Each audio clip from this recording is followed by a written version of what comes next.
제가 대구에 처음 왔을 때 2014년도죠. 참 좋았던 것 중에 하나가 대구는 차가 안 막히는 거예요. 서울에서 살 때는 평상시 한 10분이면 가는 거리가 차가 한 번 막히면 뭐 1시간도 좋고 뭐 2시간도 좋고 그러고 가야 되는, 늘 그게 다반사였으니까 그냥 일상의 삶이었어요. 막히고 정체되면 그런가 보다 하고 그러고 살았는데 대구에 오니까 차가 안 막혀서 너무 좋은 거예요. 뭐 어딜 가도 뭐 잠깐 정체되는 건 있는데 그게 신호대기 때문에 걸리는 거지, 서울처럼 그렇게 차가 막히는 그런 트래픽 잼이 있는 게 아니어가지고 너무 좋았는데, 요즘은 또 대구도 또 만만치 않더라고요. 뭐 신천 대로를 비롯해가지고 신천 대로는 거의 뭐 매일 막히다시피 하고, 아마 대구가 차가 많아져서 그런 것 같습니다. 운전하시는 분들이 대체적으로 그러잖아요. 막 빠르게 가다가 앞에 차가 막 정체되기 시작하면서 막히면서 뭐 갑자기 급브레이크 밟고 놀래기도 하고, 그리고 나서 차가 계속 정체되면은 답답합니다. 안 답답하세요? 저만 답답한가 봅니다. 차가 막히면 답답해요. 왜 그러죠? 속도를 내지 못하니까, 빨리 가지 못하니까, 천천히 가니까 답답하더라는 거예요. 근데 우리가 삶을 살아가다 보면 인생의 정체가 되는 때가, 갑자기 삶의 속도를 줄여야 되는 때가 온다라는 것입니다. 도로에서 운전하고 가다 보면 아까 말씀드렸던 것처럼 앞쪽에서 사고가 났던지 아니면 공사를 하느라 길이 막히고 정체될 때가 있습니다. 그러면은 서행을 하라고 앞에서 사람이 이렇게 반짝반짝거리는 경광봉을 흔들면서 그렇게 안내를 하는 사람이 서 있을 때가 있습니다. 그러면 저쪽에서 누가 서서 흔들고 있으면 이제 속도를 줄여야 되는구나, 빨리 못 가겠구나 하고 우리가 그렇게 마음으로 생각을 하게 됩니다. 또 어떤 때는 큰 공사를 하기 때문에 아예 길 앞쪽, 한참 앞쪽에다가 다른 길로 우회하시오라고 그렇게 표지판을 붙여놓기도 합니다. 공사 중 통행에 불편을 드려 대단히 죄송합니다. 이 길을 이용하지 못하니 다른 길로 우회해 주십시오 하고 아예 막아서는 경우도 있습니다. 그러면 여러분들 반응이 어떠합니까? 마음이 어떻습니까? 막 즐겁고 기쁘고 막 그러진 않잖아요. 그죠? 갑자기 짜증이 나기도 하고 답답하기도 합니다. 천천히 가거나 한참을 돌아서 가면 시간이 오래 걸리기 때문입니다. 한국 사람들 성질이 급하기 때문에 돌아서 가야 한다, 시간이 더 걸린다 그러면 그것을 견뎌내지를 못합니다. 그때부터 막 짜증이 오르기 시작을 하고 화가 나고 막 그렇게 마음이 막 조급해지기 시작을 합니다. 그래서 성급한 마음 때문에, 조급한 마음 때문에 더 답답해하는 것입니다. 더욱이 더 답답하고 짜증이 날 때가 뭐냐면, 바로 저 골목만 하나, 저 길만 딱 옆으로 지나가면 내가 가고자 했던 목적지인데 그 앞에 길이 딱 막힐 때, 한 블록만 더 가면 내가 도착해야 할 곳인데 거기가 공사라든지 어떤 다른 일로 인해서 막혀서 빙 돌아서 가게 되면은 그냥 짜증이 있는 대로 쏟아집니다. 가야 할 곳이 바로 눈앞에 보이기 때문에 더 답답한 것입니다. 오늘 우리가 살아가면서 우리의 삶에 이런 때가 있음을 보게 됩니다. 우리의 생각보다 내 삶에 찾아온 고난이나 어렵고 힘겨운 일들이 길어질 때가 있습니다. 내가 생각했던 것보다 고난의 시간이 더 길어질 때가 있습니다. 또 문제가 해결되는데 생각보다 시간이 더 걸릴 때가 있다라는 것입니다. 문제가 쉽게 해결되어질 줄 알았는데, 이 길로 가면 문제가 바로 해결되어질 줄로 알았는데 그 길이 막혀서 한참을 돌아서 가야 되는 그런 경우가 있더라는 것입니다. 또 지금 우리가 겪고 있는 이 코로나도 해결하는 데 있어서 우리가 기대하는 생각보다 지금 훨씬 시간이 오래 걸리고 있습니다. 처음 코로나가 터졌을 때만 하더라도 한 1년쯤, 길어야 한 2년, 2년만 고생하면 되겠지라고 생각했지만 지금 3년째 들어가고 있는데 아직 사실 코로나가 완전히 해결될 기미가 전혀 보이고 있지 않습니다. 마치 도로에서 다른 길로 우회하거나 천천히 서행을 해야 하는 것 같은 때가 우리의 삶 가운데서는 있더라는 것입니다. 이러한 때 믿음의 사람들이 어찌해야 할지 오늘 본문 말씀을 통해서 우리가 함께 은혜를 나누었으면 좋겠습니다. 오늘 본문의 이스라엘 자손들은 이제 40년의 광야의 생활을 마무리할 때가 다 되어 가고 있었습니다. 38년 전에 가나안에 입성하기 위해 왔었던 가데스라는 곳에, 가데스 바네아라는 곳에 다시 오게 되었어요. 38년 만에 다시 가데스라는 곳에 오게 되었습니다. 가데스가 어떤 곳입니까? 모세의 인도로 이스라엘 자손들이 이 가데스에 도착하자마자 하나님께서 모세를 막 재촉해서 빨리 정탐꾼을 보내서 그 땅을 정탐하라 했던 곳입니다. 하나님께서 약속의 땅을, 가나안 땅을 이 이스라엘 자손들에게 얼마나 주시고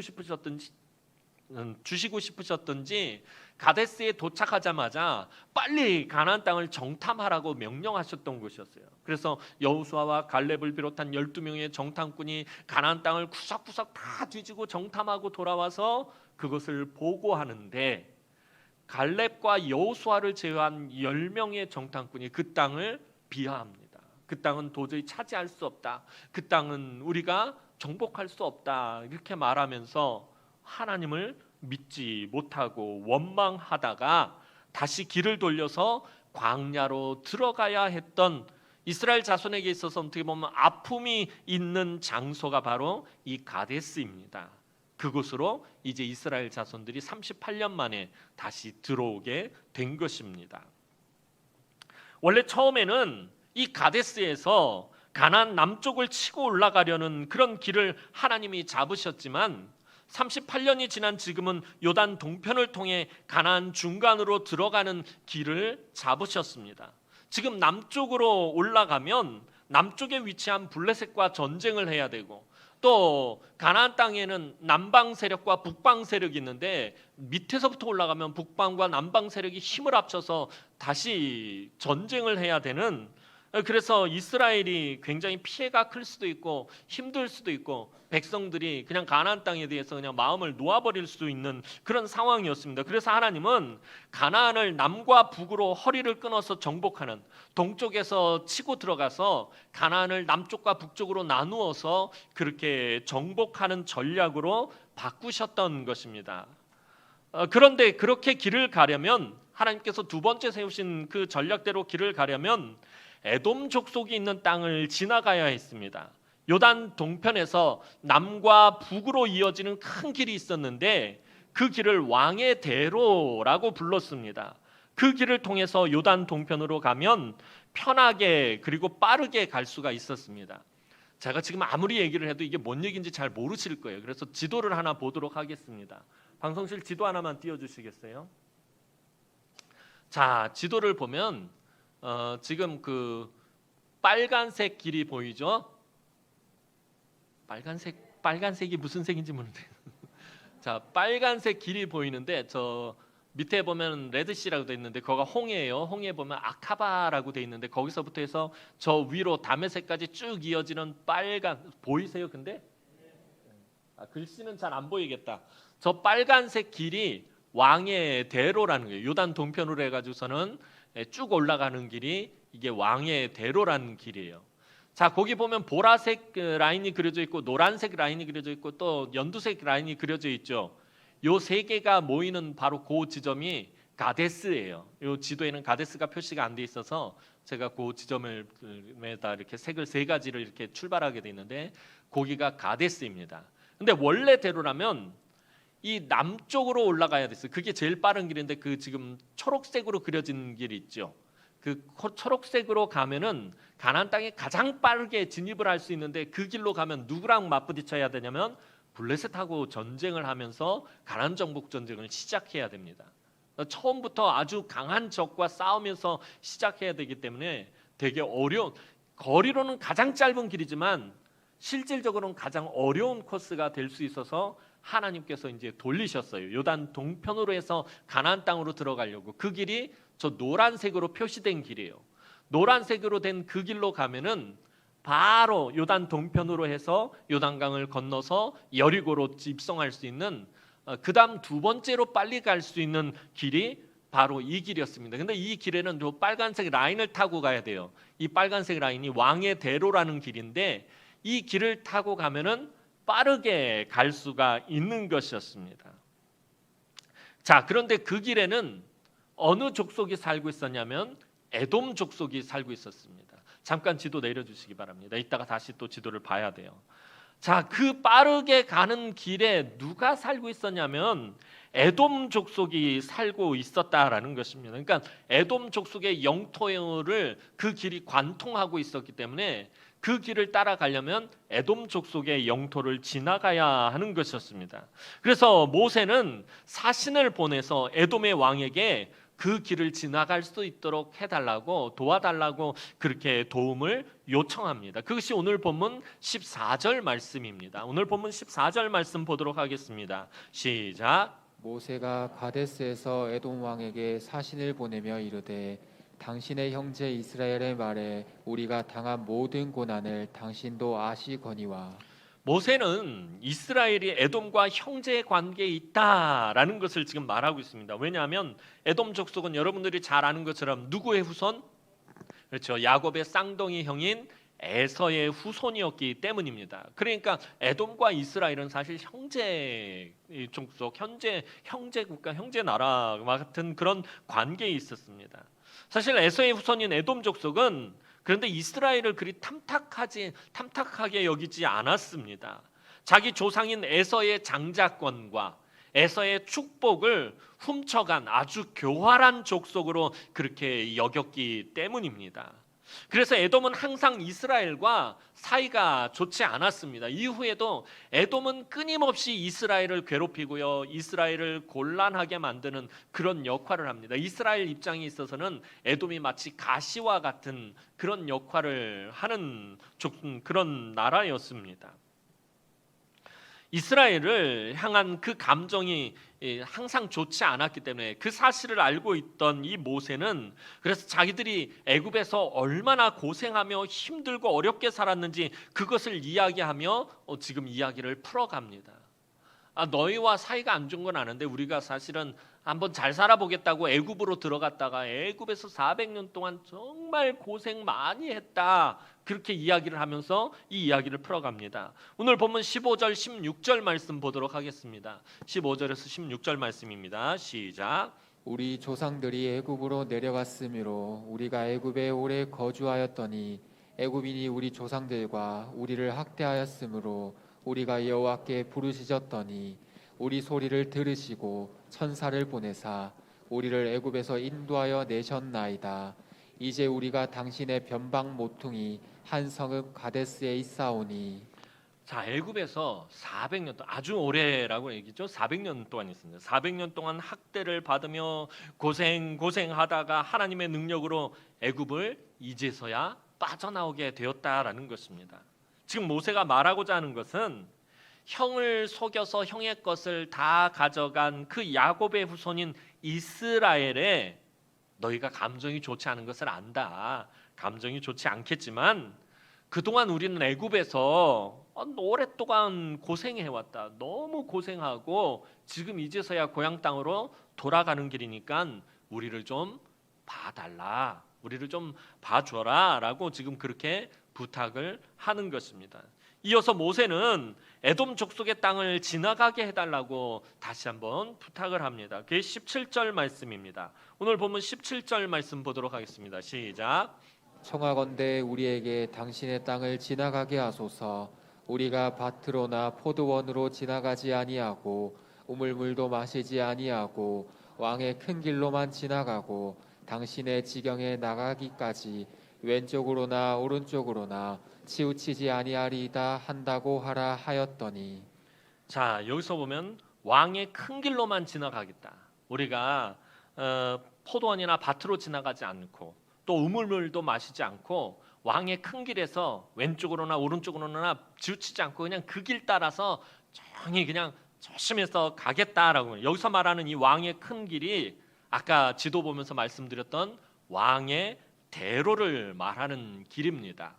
요단 동편으로 해가지고서는 북쪽으로 올라가는 가장 빠른 길, 가장 좋은 길입니다. 왕의 큰 길은 애굽에서 다메섹에 이르는 요단 동편의 남북으로 난 길인데 이 길은 원래 주로 무역상들이 다니는 길이었습니다. 에돔은 이 길에 도시들을 만들어서 이 무역상들에게 통행세를 받기도 하고 또 중개 무역을 통해서 이 길에서 아주 막대한 이득을 취하고 부유함을 누리고 있었습니다. 고대 시대에 이 길은 누구나 아는 아주 빠르고 편한 길이었습니다. 이 길을 지금 지나가게 해달라고 모세가 에돔의 왕에게 부탁을 하고 있는 것입니다. 그런데 우리가 모세 입장에서 볼 땐, 이스라엘 입장에서 보면은 왜 이 길을, 여러분들이 생각할 때는 왜 에돔 왕 치사하게 그 길을 못 지나가게 하나, 그렇게 생각하겠지만 이게 에돔의 입장에서 보면 그리 쉬운 문제가 아니다라는 것입니다. 생각해 보시기 바랍니다. 이스라엘 지금 자손이 200만 명이 넘어요. 200만 명이 넘는 이스라엘 자손과 그들이 지금 끌고 가는 가축대가 그 길로 지나간다라는 것입니다. 지금 대구 인구가 한 75만 명 정도 되는 걸로 알고 있는데, 그럼 200만 명이면은 대구 인구의 한 3배가 되는 지금 인원이 이 길을 지나간다라는 것입니다. 네? 200만이 넘어요? 죄송합니다. 자존심 상하셨어. 제가 그 수치를 잘못 봤나 봐요. 인구가 막 줄고 있다고 그래가지고서는 제가 200만 명이 넘는데요. 그러면 대구 지금 인구가 이 왕의 대로라는 길을, 이 왕의 대로가 뭐 경부고속도로처럼 막 이렇게 쭉 펼쳐져서 막 뭐 왕복 뭐 4차선 뭐 이런 도로가 아니거든요. 그냥 그 길에 있는 그 길을 지금 200만 명이 넘는 사람들이 지나가야 돼요. 그들이 이끄는 가축들이 지나가야 된다라는 것입니다. 이게 쉬운 일이 아니다라는 것입니다. 그래서 모세는 에돔이 지금 무엇을 문제 삼을지 미리 알고 그 문제점에 대한 해결책까지 미리 제시하고 있습니다. 그것은 그 길을 지나가며 에돔의 밭과 포도원을 지나가지 않겠다는 거예요. 에돔의 밭과 포도원을 지나가다 보면 그것이 망칠 수 있고 또 사람들이 거기 있는 것을 취할 수도 있고, 그러니까 그곳을 지나가지 않겠다라는 것입니다. 그리고 우물물도 마시지 않고 왕의 큰 길에서 절대로 벗어나지 않고 그 길로만 지나가겠다라는 것입니다. 이 엄청난 수의 사람과 가축이 지나가는 그 길이 지나가고 난 다음에 아무 문제가 없을 리가 없습니다. 분명히 어떤 문제가 생기게 되어 있습니다. 그 많은 사람이 우물물을 먹어버리면 물이 말라버릴 수도 있습니다. 이 우물물이 양이 한정이 되어 있어요. 그래서 하루에 사람들이 쓸 수 있는 그 양만큼만 사용해야지 그 이상 쓰면 우물물이 말라버리게 되어 있다라는 거예요. 당시의 우물은요, 생명과도 같은 가장 중요한 재산이었습니다. 그 마을이나 도시나 성읍이나 나라에 있어서 가장 중요한 게 우물이에요. 도대체 우리가 지금 얼마나 많은 우물을 보유하고 있느냐, 이게 굉장히 중요한, 가장 중요한 재산이었습니다. 그런데 그 우물이 말라버린다라는 것은요, 재앙 중에 재앙이나 마찬가지였습니다. 그래서 모세는 이런 피해가 가지 않도록 철저하게 조심하겠다라고 미리 제안을 하고 있는 거예요. 지나가면서 생기게 될 그런 모든 일들에 대해서 우리가 정말 조심하고 또 조심해서 지나가겠다라고 지금 그렇게 말을 합니다. 하지만 에돔의 왕은 이것을 아주 칼같이 거절해 버립니다. 거절하는 정도가 아니라 아예 전쟁이라도 하겠다라는 강경한 태도로 반응을 하고 있습니다. 그게 18절 말씀입니다. 우리 18절 말씀 보도록 하겠습니다. 시작. 에돔 왕이 대답하되 너는 우리 가운데로 지나가지 못하리라. 내가 칼을 들고 나아가 너를 대적할까 하노라. 이처럼 에돔의 왕은 아주 냉정하게 거절하고 있습니다. 조금이라도 접근하면, 너희가 조금이라도 이 길로 접근하면 어떻게 하겠다는 거예요? 전쟁이 시작된다는 거예요. 전쟁이라도 불사하겠다는 거예요. 그럼 칼을 들고 내가 막아설 것이다 라고 말해요. 이에 모세는 다시 한번 설득을 합니다. 지나가다가 만약에 생기는 모든 일에 대해서 철저하게 피해 보상을 하겠다는 거. 만약에 너희의 포도원을 건드리면 그거에 대한 값을 지불할 것이고, 물을 마시면 그 물값을 우리가 낼 것이고, 거기에 따른 우리가 지나감으로 인해서 생기는 모든 피해에 대해서 우리가 철저하게 보상을 하겠다라고 이야기하지만 에돔의 왕은 너무나도 강하게 반대합니다. 19절에 그렇게 되어 있어요. 아주 우리가 철저하게 보상을 하겠다라고. 그런데 에돔의 왕은 그 말을 귓등으로도 듣지 않습니다. 20절 말씀 보겠습니다. 오늘 본문 20절 말씀입니다. 시작. 그는 이르되 너는 지나가지 못하리라 하고 에돔 왕이 많은 백성을 거느리고 나와서 강한 손으로 막으니.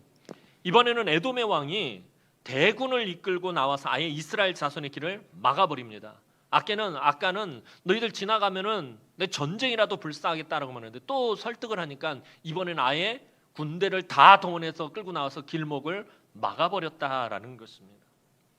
모세는 어쩔 수 없이 길을 돌려 물러나는 수밖에 방법이 없었습니다. 모세가 물러난 것은 에돔과 싸울 군사력이 없어서 힘이 없어서가 아닙니다.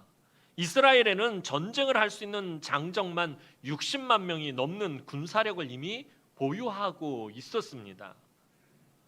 이 길로 그냥 가서 치고 이 에돔을 치고 지나갈 수 있었습니다. 전쟁을 하고 지나갈 수 있었습니다. 하지만 길을 돌이키고 말았어요. 왜냐하면 하나님께서 에돔과 싸우지 말라는 명령을 예전에 주셨기 때문에 순순히 물러났던 것입니다.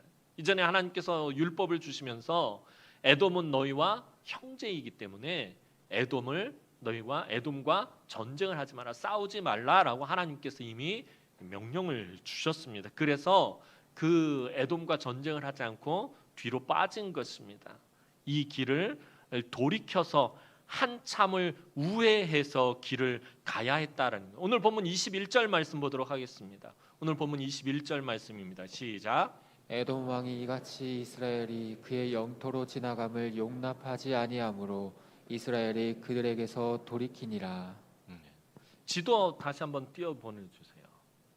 지도 한번 보도록 하겠습니다. 자, 아까 말씀드렸던 것처럼 가데스 바네아에서 이 가장 빠르게 요단 동편으로 가는 길은 저 노란색으로 표시된 길이에요. 지금 모세가 저 길을 잡아서 요단 동편으로 가려고 했는데 지금 에돔 왕이 군대를 이끌고 나와서 저 노란 길로 가지 못하도록 막아버린 것입니다. 자, 그래서 길을 돌이켜서 다시 가데스로 와서 어디로 가냐면 보라색 보이죠? 저 보라색 길로 한참을 우회해서 돌아서 가게 되는 거예요. 자, 노란색으로 가는 거하고 보라색으로 돌아서 가는 거하고 엄청나게 거리 차이가 생기죠. 그런데 게다가 또 저 보라색으로 가는 길은 편안한 길이 아니에요. 그냥 광야길과 사막으로 되어 있는 길입니다. 쉬운 길이 아니다는 거예요. 편한 길이 아니라 한참을 돌아서 거칠고 좋지 않은 길로 지금 그렇게 길을 잡고서는 요단 동편으로 가야 되는 것입니다. 원래 이 이스라엘 땅, 가나안 땅을 남과 북으로 가는 길이 이 해변으로 가는 길, 저기서 보면 검은색 점선으로 돼 있는 표시가 돼 있어요. 블레셋 영토에 있는 그 길이 있고, 그 다음에 조금 전에 본 왕의 대로가 있고, 그 다음에 왕의 대로에서 다시 오른편 쪽으로 해서 사막길이라고 해가지고 사막을 통해서 북쪽으로 올라가는 길이 있어요. 이 세 가지 길이 이 가나안 땅을 남쪽에서 북쪽으로 올라가는 길입니다. 그런데 지금 이 가장 편하게 갈 수 있는 두 가지 길을 다 막혀서 못 가고 보라색으로 표시되어 있는 곳으로 한참을 돌아서 그렇게 백성들이 200만 명이 넘는 사람들과 엄청난 가축대가 그렇게 한참을 돌아서 이동하게 된 것입니다. 지도 내려주세요. 이스라엘 자손이 지금 우회해서 가야 하는 이 길은 에돔 땅으로 지나가는 왕의 대로와는 비교도 할 수 없는 아주 불편하고 척박한 길이었습니다. 게다가 며칠이면 갈 수 있는 길을 한참을 돌아서 오랜 시간을 들여서 힘들게 지나가야 했습니다. 이 길이 얼마나 시간이 오래 걸리고 힘든 길이었는지 오늘 본문 다음 장인 민수기 21장 4절을 보면요, 백성들이 이 힘들고 거친 길로 인해서 마음이 상했다라고 표현을 하고 있어요. 근데 마음이 상해가지고 백성들이 막 불평과 원망이 막 쏟아져 나옵니다. 얼마나 이 길이 힘들었으면, 여러분 이때쯤 되면 이스라엘 자손들이 40년이 지나서 이제 어느 정도 예전에 패역한 세대들이 다 죽고 이제 새로운 세대들, 믿음의 세대들, 이제 가나안을 정복해야 될 세대들이 지금 움직이는 세대들이 그런 세대들입니다. 그런데 이 길이 얼마나 힘들었던지 마음이 상해가지고 원망과 불만을 토해내다가 무슨 사건이 발생해요? 불뱀 사건이 발생합니다. 너무 불평과 원망을 쏟아내니까 하나님이 불뱀을 보내가지고 이스라엘을 징계하십니다. 불뱀 사건의 원인이 된 이유가 뭐냐면 이 돌아가는 길 때문에 그렇게 된 거예요. 쉽고 편하고 빠르게 갈 수 있는 길이 있는데 그 길을 놔두고 지금 다른 길로 우회해서 한참 시간이 걸리고 척박하고 거칠고 너무나도 고통스러운 그 길을 걸어가니까 마음이 상하게 된, 그 정도로 이게 지금 힘든 길을 돌아가게 되었다라는 것입니다. 이렇게 한참을 돌아가고 불편하고 거친 길을 오래 걸어가야 했기 때문에 모세도 그렇고 백성들도 그렇고 마음이 좋지 않았을 것입니다. 어찌 보면 하나님이 참 야속하기도 했을 것입니다. 가나안 남쪽으로 가는 가장 빠른 길이 있는데, 아까 본 그 노란색으로 되어 있는 짧은 그 길, 그 가장 빠른 길이 있는데 그 길을 포기하고 돌아가는 다른 길을 잡아요. 그런데 또 그 길도 지나갈 수가 없어서 거기서 또 한참을 돌아가야 했습니다. 지긋지긋한 광야의 생활을 끝내는 마당에 가나안 땅을 지금 코앞에 두고서, 가데스 바네아에서요, 바로 코앞입니다. 조금만 올라가면 가나안 땅입니다. 이제 이 40년의 지긋지긋한 광야의 생활을 마치고 가나안 땅을 코앞에 두고선 우회해서 한참을 돌아가야 하니 마음이 상하고 많이 답답했을 것입니다. 그런데 하나님의 백성이라면 여기서 하나님이 우회하게 하시는 것을 믿음으로 받아들여야 한다라는 것입니다. 하나님은 가나안을 앞에 두고 이스라엘을 다시 한번 단련하고 계시기 때문입니다. 어떤 목적이 코앞에까지 이루어졌다면 사람들의 마음이 느긋해지거나 해이해지게 되어 있습니다. 사실 민수기 뒷부분을 지금 우리가 읽은 본문 다음을 뒤를 살펴보면 이스라엘 자손들의 마음이 굉장히 많이 해이해지는 것을 보게 됩니다. 가나안 땅이 코앞에 보이니까, 목적지가 눈앞에 보이니까 부주의해지고 해이해지는 것을 보게 됩니다. 그래서 하나님은 여기서 다시 한번 이스라엘 자손의 믿음을 단단히 조이시는 것입니다. 그런데 그 방법이 무엇이냐 하면 다른 길로 우회해서 천천히 가게 하시는 것이었다라는 것입니다. 설교 서두에도 말씀드렸듯이 우리는 우회해서 한참을 돌아가는 것을 그리 좋아하지 않아요. 빨리 가는 것을 좋아하고 가까운 길로 가는 것을 좋아합니다. 천천히 가거나 돌아서 가는 것을 우리는 좋아하지 않습니다. 왜냐하면 너무 답답하고 시간이 오래 걸리기 때문이에요. 참 성질 급한 저와 여러분들은 시간이 오래 걸리는 것들을 별로 좋아하지 않는다라는 거예요. 고난의 시간이 길어지고 연단의 시간이 길어지고 훈련의 시간이 길어지는 거 참 참기가 어렵다라는 것입니다. 하지만 이 길이, 이렇게 돌아가는 길이, 우회해서 천천히 가는 이 길이 사실은 하나님이 준비하신 은혜의 길이라는 것을 우리는 알지 못할 때가 너무나도 많습니다. 사도 바울은 이 은혜의 길에 대해 우리에게 이렇게 말하고 있습니다. 고린도전서 10장 13절 말씀 보도록 하겠습니다.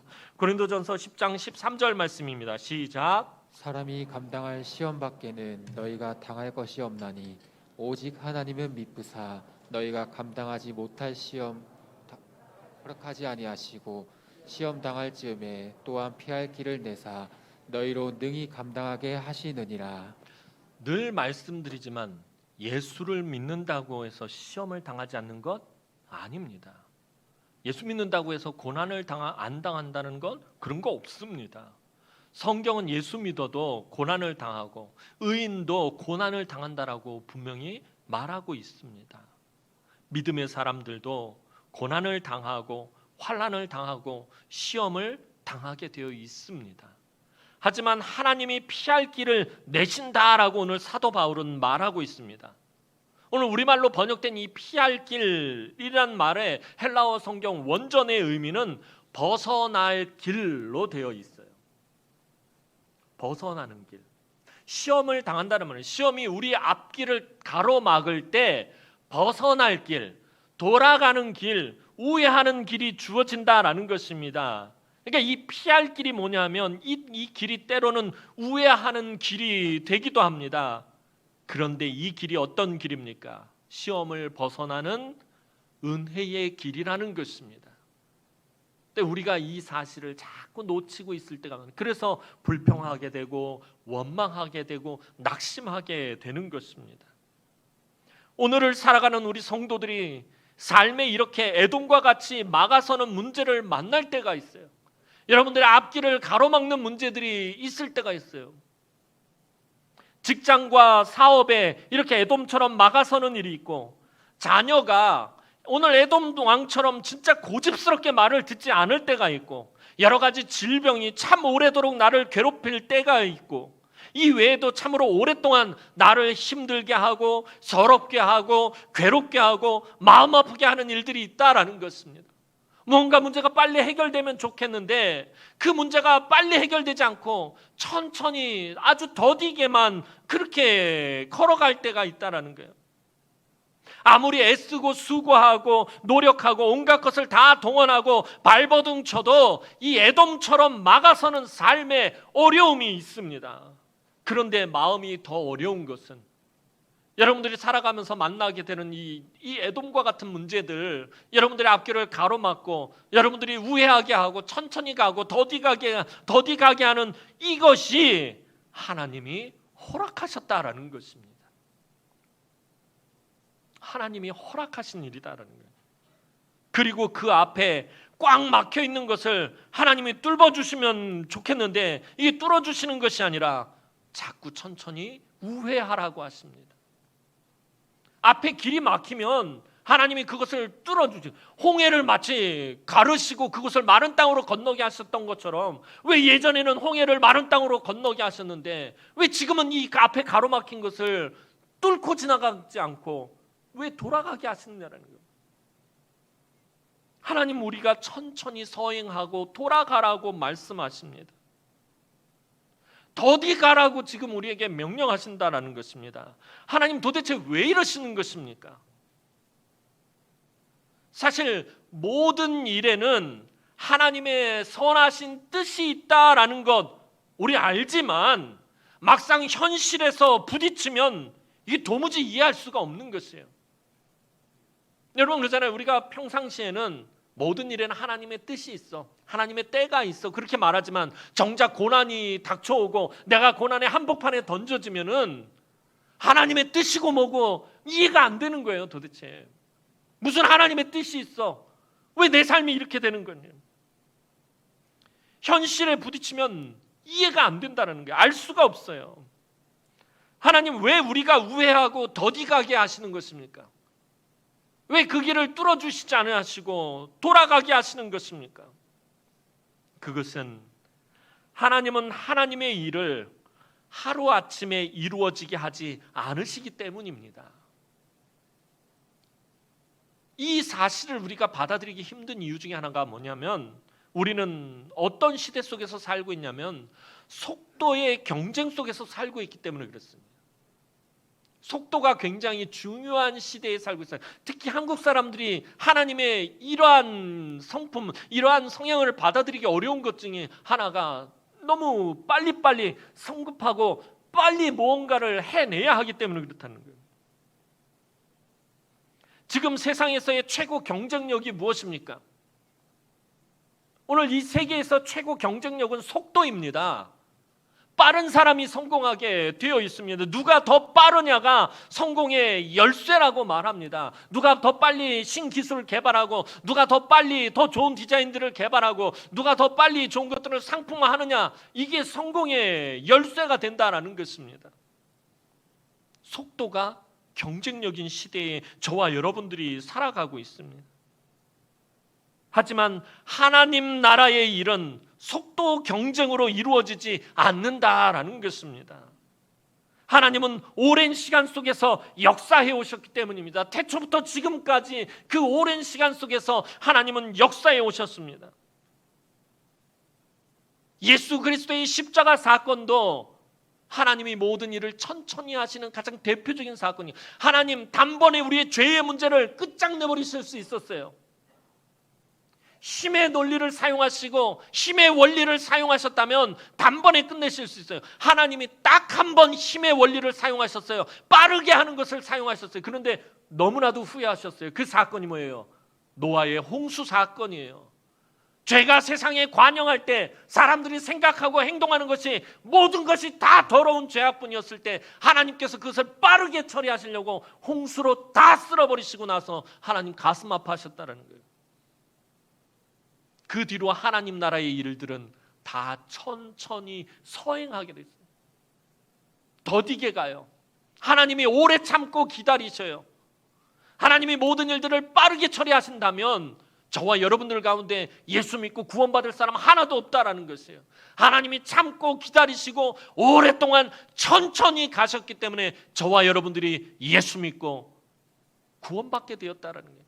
하나님 나라의 모든 일들은 그렇다는 거예요. 속도 경쟁이 아니다라는 것입니다. 무슨 말이냐 하면 속도가 빠름이 우리를 변화시키지 못한다라는 것입니다. 그래서 속도에 너무나도 집착하는 우리를 위해 하나님은 천천히 가는 방법을 택하신 것입니다. 이것은 하나님이 우리를 변화시킬 능력이 없어서가 아닙니다. 하나님이 우리를 우회하거나 더디가게 하시는 것은 우리가 가진 대부분의 삶의 문제와 믿음 없음과 잘못된 신앙의 습관과 전통이 하루아침에 만들어진 것이 아니기 때문이다라는 것입니다. 오랜 시간에 걸쳐서 쌓이고 쌓여서 만들어진 삶의 문제들, 삶의 아픔들, 삶의 상처들, 여러분들 믿음이 없음도 어느 한순간에 이루어진 것이 아니라 오랜 시간 동안 하나님을 믿지 못하고 불신하는 것들이 쌓이고 또 잘못된 신앙의 습관들이 하루아침에 만들어진 것이 아니라 오랜 시간 동안 잘못된 신앙의 습관, 잘못된 신앙의 습관들, 전통들, 이게 하루아침에 만들어진 것이 아니기 때문에 그렇다는 거예요. 이게 하루아침에 만들어진 것 같으면 하나님이 빠른 방법으로 처리해 버리십니다. 그러나 그런 것이 아닙니다. 그래서 우리 삶의 문제들이 순식간에 없어지기를 바라는 것이 어찌 보면 처음부터 말이 안 되는 것입니다. 내 삶의 문제들, 내 삶의 고난들, 내 삶에 있는 시험거리들, 걱정거리들, 이런 것들이 순식간에 없어지기 바라는 것, 어찌 보면 처음부터 말이 안 된다라는 것입니다. 우리에게 믿음이 자라고 성장하는 데는 무엇이 필요합니까? 시간이 필요하다라는 것입니다. 이제 막 태어난 갓난아기한테 너 왜 못 걸어? 너 왜 못 뛰어? 라고 말할 수 없잖아요. 그 아이가 걷고 뛰기까지는 분명한 시간이 필요하다라는 것입니다. 우리의 믿음도 마찬가지입니다. 자라고 성장하는 시간이 필요하고요. 우리 안에 있는 가시와 쓴뿌리들이 사라지는데도 시간이 필요하다라는 것입니다. 하나님이 모세를 사용하시기까지 80년의 시간을 기다리셨습니다. 왕궁에서 모든 실력을 다 갖추고 나온 40세의 모세 어땠습니까? 혈기왕성하고요. 모든 면에 있어서 열정적이었고요. 그리고 모든 면에 있어서 아주 탁월하고 뛰어났던 사람이 모세였습니다. 하지만 하나님은 모세를 광야로 우회하게 만드십니다. 애굽의 왕자의 신분이었었고요. 능력이 탁월했고요. 뭐 하나 빠질 데가 없었고요. 열정적이었어요. 힘도 아주 혈기왕성했어요. 그런데 하나님이 그런 모세를 사용하지 않으시고 광야로 우회하시게 만드십니다. 40년 동안 광야에서 천천히 가게 만드셨다는 거예요. 그리고 미디안 광야에서 40년을 더 연단하시고 나서야 모세를 다시 부르셨다는 것입니다. 사랑하는 성도 여러분, 하나님은 때때로 우리가 우회하거나 또 서행을 하게 하실 때가 있어요. 살다 보면 하나님이 우리의 길을 오히려 하나님이 막으시고 천천히 더디가게 하시거나 아니면 한참 먼 길을 돌아가게 하실 때가 있습니다. 이스라엘처럼 정말 지긋지긋한 광야의 40년을 마치고 가나안 땅을 코앞에 두고 있을 때는 더욱 마음이 조급하게 될 것입니다. 하지만 이런 때에 조급해서는 안 됩니다. 하나님이 우회하게 하시거나 천천히 가며 서행하게 하실 때는 반드시 하나님의 뜻이 있습니다. 그래서 믿음의 사람들은요, 이런 때에 하나님께서 에돔과 같은 어떤 문제들로 내 앞길을 막고 나로 우회하게 하시거나 천천히 가게 하시거나 더디가게 하실 때에, 그래서 믿음의 사람들은 이런 때에 낙심해서는 안 된다라는 것입니다. 하나님 빨리 이 문제를 해결해 주십시오. 하나님 좀 이것 좀 어떻게 좀 처리해 주십시오. 하나님 도대체 왜 그러십니까? 이렇게 기도하기보다는 이 문제와 이 어려움을 통해서 하나님 나의 믿음이 성장하기 원합니다. 하나님 내 믿음이 자라고 성장하기 원합니다. 우리 그렇게 기도하며 하나님을 믿음으로 붙잡아야 한다는 것입니다. 내가 도대체 무엇을 그렇게 잘못했습니까? 내가 지은 죄가 많아서 하나님 내가 뭘 잘못했다고 날 이렇게 힘들게 하고 고통스럽게 하고 아프게 하시고 괴롭게 하십니까? 도대체 왜 그러십니까? 이렇게 묻지 마시고요. 여러분들이 정말 예수 믿는 사람이라면 우리 앞에 에돔처럼 막아서는 그런 삶의 문제들이 있을 때, 우리가 우회해야 할 때, 우리가 천천히 더디가야 할 때, 하나님 내가 지금 무엇을 배우기를 원하십니까?